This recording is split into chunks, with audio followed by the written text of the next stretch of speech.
और जिनका इष्ट हनुमान जी हो, वीर बजरंगी हो, महावीर हो, पवन पुत्र हो, अंजनी नंदन हो, केसरी पुत्र हो, संतों के संत यदि हनुमान जी महाराज जिसके साथ है,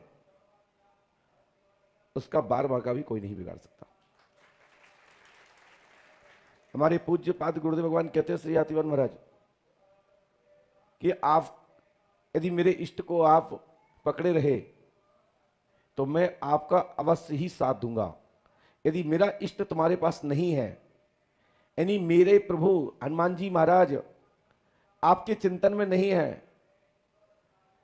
तो तुम्हारा साथ मैं नहीं दे सकता, मैं आपका सहयोग नहीं कर सकता, मैं आपकी सहायता नहीं कर सकता।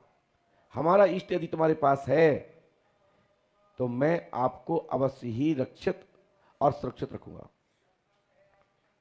और हनुमान जी से कोई सहायता चाहता है तो हनुमान जी भी यही कहते हैं, यदि मेरा इष्ट भगवान परमात्मा श्री राम जी महाराज यदि आपके चिंतन में है तो ये महामंत्र से, उनके चिंतन से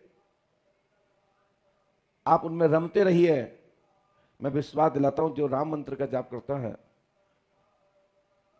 जो निष्ठा से करता है, उसके ऊपर हनुमान जी की कृपा हो जाती है। जब हनुमान जी कृपा होती तो हाथीवन वाली कृपा तो आपसे आप हो जाती है।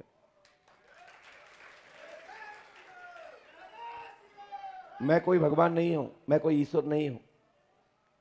जो पूज्यपाद गुरुदेव भगवान श्री हाथीवन महाराज की प्रेरणा से जो भी अनुभूति होती है, जो भी प्रेरणा मिलती है, वह वही बताता हूं, चाहे अच्छा लगे या बुरा लगे। आप मेरे पास आई ही इसलिए हो कि गुरुजी के पास मैं जा रहा हूं और मैं अपने जीवन के संपूर्ण विकारों को समझ के आऊंगा। हमारे जीवन में कष्ट क्यों है, हम क्यों परेशान हैं, और मुझे सत्य सत्य जानकारी प्राप्त हो जाएगी। आप इसलिए ही पंडोकर धाम आते हैं। भारतवर्ष में बहुत सारे संत गण हैं, बहुत सारे साधक गण हैं, आप कहीं भी जा सकते थे, लेकिन पंडोकर धाम के प्रति आपकी आस्था विश्वास, जो निष्ठा आपकी बनी हुई है, मजबूती से आप पंडोकर धाम चल के आकर महीने महीने इंतजार करते हैं, तो उसके पीछे का कारण ही है कि सत्य से रूबरू पंडोकर धाम में कराया जाता है। आपको कोई मन गणंत या कोई जादू टोना की या मंत्र की छड़ी नहीं पकड़ाई जाती है, महामंत्र की छड़ी आपको पकड़ाई जाती है, इष्ट की छड़ी आपको पकड़ाई जाती है, परमात्मा की चौखट से जुड़ाया जाता है। यह पंडोकर धाम का मूल मंत्र है और यही यहां का संकेत है कि यहां की भूमि से जुड़ी है, हनुमान जी की चौखट से जुड़ी है। पंडोकर धाम में आप लोग धर्मार्थ और जनहित में जो सहयोग प्रदान करते हैं, तीर्थ निर्माण किया, तीर्थ व्यवस्था का जो सहयोग बनाने के लिए करते हैं, उसके लिए आप सबको साधुवाद, धन्यवाद। और दूसरी भाषा में कहें कि आप लोग कहते हैं पंडोकर सरकार बहुत ज्यादा पैसा ले लेते हैं, इंतजार भी करना होता है, तो हम कहते हैं कुछ देते जरूर है, इसलिए आप इंतजार करते, फ्री में नहीं करते।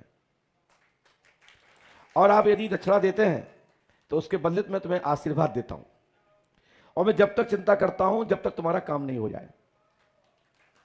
कोई भी सच्चा साधक होगा, कोई भी सच्चा आचार्य होगा, वो यजमान का संकल्प लेने के बाद जब तक उसका काम नहीं हो जाता तब तक यजमान भला ही अच्छे से राजी ओढ़ के सोए, लेकिन वो पंडित, वो पंडा, वो पुजारी नहीं सो सकता। मैं होना चाहिए सच्चा, लुटेरा नहीं होना चाहिए, चोर नहीं होना चाहिए। यदि सच्चा कोई भी साधक है, सच्चा कोई आचार्य है, तो एक बार यजमान अच्छे से सो सकता है, स्वतंत्र रूप से नींद ले सकता है, लेकिन वो ब्राह्मण, वो पंडा, पुजारी नहीं ले सकता जब तक तुम्हारा काम ना हो जाए।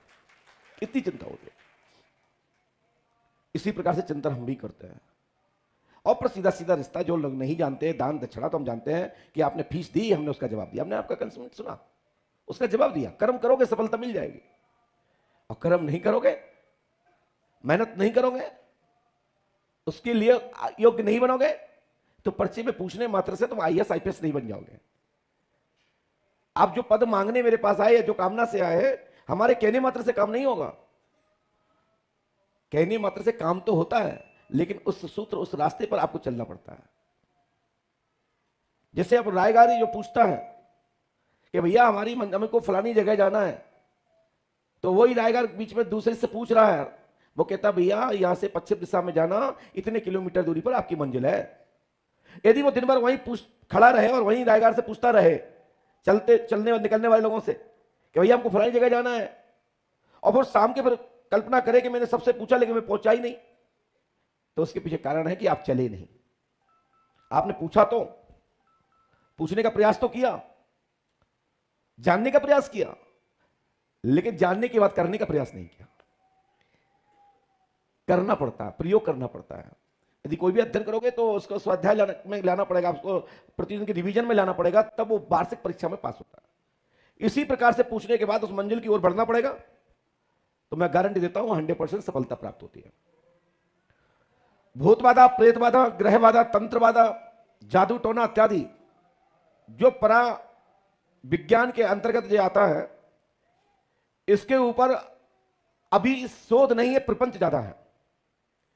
लोग अनेक प्रकार की प्रपंच तो कर सकते हैं, लेकिन शोध और प्रमाणिक रूप से नहीं बताया जा सकता, क्योंकि उसके लिए दृष्टि चाहिए, उसके लिए योग चाहिए, उसके लिए ध्यान साधना चाहिए, स्थिरता चाहिए। लेकिन लौकिक वालों के पास ये नहीं है, ना स्थिरता है, ना योग है, ना या पराविज्ञान का तो दूर दूर तक उनके पास कुछ है ही नहीं। इस पर यदि कोई बहस करता है तो ना उन्हें समझाया जा सकता है और ना उनके साथ कोई परीक्षण हो सकता है। जैसे समझो जैसे जिसको किसी कैंसर है, तो डॉक्टर उस पर प्रैक्टिकल करके उसको बताया जा सकता है कि देखो आपको ये रोग था, ये ठीक हो गया। ऐसे ही आप पे प्रेतबाधा है, तो मंत्र का प्रयोग करके, झाड़नी दे करके, इष्ट की ताकत से, भैया इसमें सेल्फ, इष्ट के सहयोग से आपकी प्रेत बाधा को खत्म किया जा सकता है। तो ये कौन जान सकता?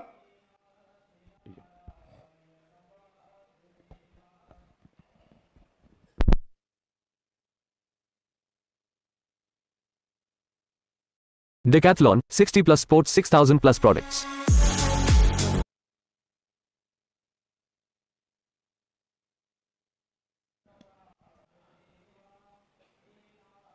मैं आपको बता रहा था कि इष्ट की सहायता से, इष्ट की शक्ति से उसके साथ परीक्षण कराया जा सकता है जो पीड़ा में है, जो कष्ट में है, जो इस बाधा के अंतर्गत, प्रेत बाधा के अंतर्गत उससे कोई व्याधि निर्मित है, तो आपके अनुष्ठान, हवन, यज्ञ, पूजन और आपके मंत्र आदि से देवताओं और सिद्धों के द्वारा समाधान पहुंचाया जा सकता है।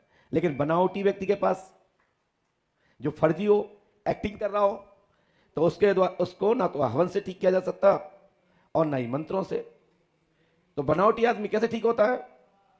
या तो यहां से ठीक होता है, या फिर बंद कमरे में 5 मिनट की मुलाकात करो, पेंटिंग सेंटिंग करके भेज दिया जाएगा, आप जिंदगी भर आप बनावटी।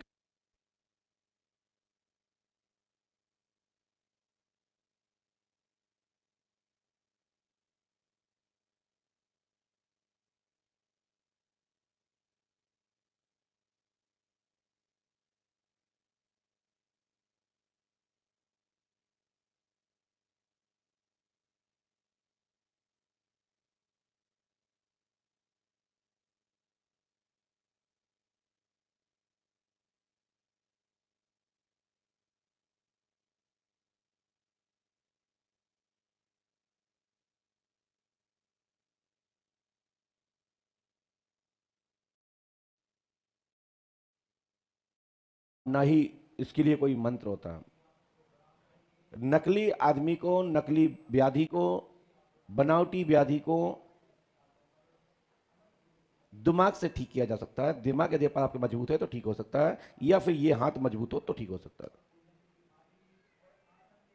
हमारे यहाँ गांव में कहते हैं महाराज श्री कि मार के मांगे भूत भी भागता है। तो जो हमारे विद्वानों ने कहीं ना कहीं इसका परीक्षण किया होगा, कैसा ही बिगड़ा हुआ हो, कैसा बिगड़ा हुआ बैल हो, मरखा बैल हो, और जब नाक में नकील डलती है और उस पर लगाम लगती है ना, तो वो भी नब जाता है। भूत है क्या चीज? असली भूत है तो बिगर किसी दिव्य स्थल के या अच्छे साधक के, अच्छे पंडित पुजारी के द्वारा ही उसका समाधान हो सकता है। उसके ऊपर उस मारपीट से या उसको किसी प्रकार से परेशान करने से वो ठीक नहीं हो सकता। ठीक है, तो पंडोकर धाम में